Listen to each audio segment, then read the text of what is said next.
Hi, my name's Scott J. I'm from Keystones Property. I just wanted to give you a few tips at the moment for landlords out there if your tenant is not paying rent, and what to do, especially in the midst of the coronavirus, if your tenant has actually lost his job.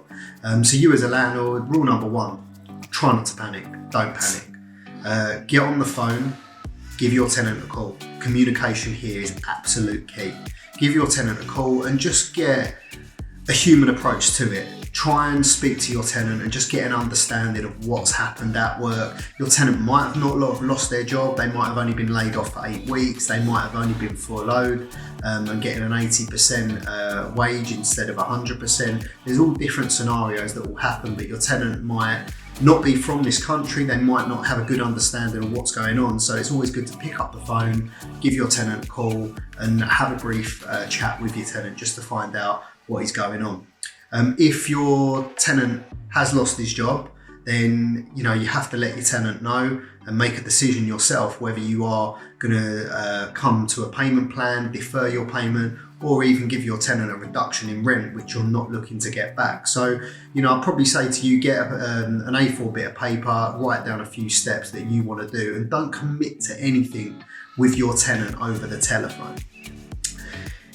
We are doing payment plans at the company where we're speaking to our tenants at the moment who are going through difficulties, and we manage quite a big portfolio of properties where we're doing a 70-30 payment plan.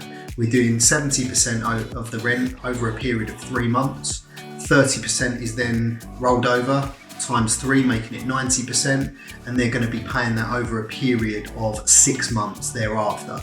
The reason for that is we're always ahead of the actual rent that they owe. So their deposit is a 5-week deposit on all our properties, which is the legal government limit, and the actual rent that they owe will never surpass that. So should we have to go through the route of an eviction, it softens the blow to the landlord, how much financially they will lose and how much is lost. Another point to be have an idea about is making sure that should you be going down the eviction route in the future is to get yourself prepared. Us at Keystones Property, we do a full free MOT of your tenancy, making sure you've got all your paperwork in order and you're all up to date with legislation. If you have a tenant that isn't going to be a problem, it won't matter. However, if you do have to go through the courts and through an eviction route, it's very important you as a landlord have got all your paperwork in order and having everything sort of done right. So we can check that for you. Last point is speak to your own bank.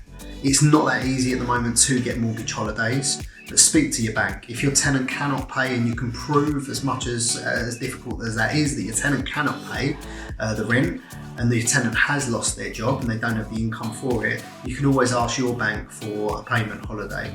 In scenarios like this, they should be a little bit more lenient. They should be helping everyone in this situation. So look, if you do want any more advice, please give us a call. Our telephone number is 01708 909 100, or you can email us at info@key-stones.co.uk. Speak to you soon.